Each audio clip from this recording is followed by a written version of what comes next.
then we said, yes, well, let's absolutely do it, because as long as Donald Glover's on board, then yeah. what do we have to worry about? And then these pens came down from the ceiling, and we signed our contracts. And then they went up to a UFO, and we heard a cackling, and we ran onto the sidewalk, and it was Donald Glover flying away.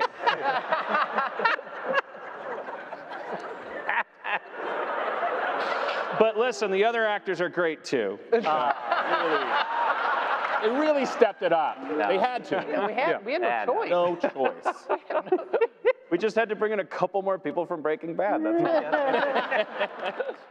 Joel, you're always modest on this, but you played an instrumental role in bringing Dan back and sort of keeping the show going into a 5th season. Well, I really like money, and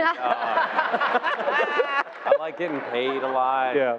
And this was gonna I'd have to go do a lot of stand-up to make up for the pay.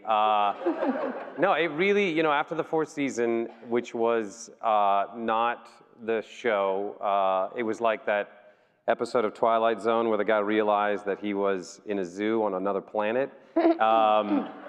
And it just was not the show. And I mean, that man's brain is where it all exists. And I didn't think it was worth continuing if he wasn't back.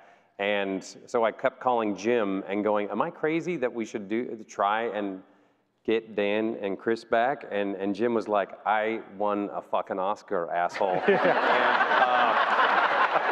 lose my number.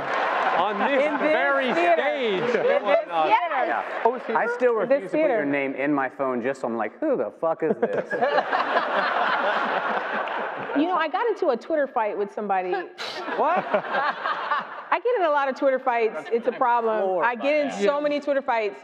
Stop. I get in a lot. I know they always tell me to stop responding, but I feel like it's a teachable moment. If you're rude, You never respond. If you're rude, Shirley, Yvette, you can unfollow Harmon. No, I know. I've handled him. But you guys listen on Twitter. Don't be rude. Don't be rude. It's Twitter. No, stop. Don't be rude. And stop it. Stop it. Remember the This Twitter? is a teachable moment for you. Stop it. And if you are rude, and not just to me, to anyone, I'm going to point it out because you need to be better to each other. So I got into this fight. I got into a Twitter fight with this guy because he said something like, he can't stand Shirley because of the Meow Meow Beans app. And I'm very protective of Shirley. And she didn't like that she was trying to be a 5. And I'm like, you do realize the whole episode is about Jeff trying to be a 5. Like, you realize that you're mad at Shirley for doing exactly what Jeff is doing as well. What the hell? So I was very angry, and we went back and forth for like 48 hours. It was a very heated exchange, and he's now blocked. But the point is, Teachable. if you act up, you get the block.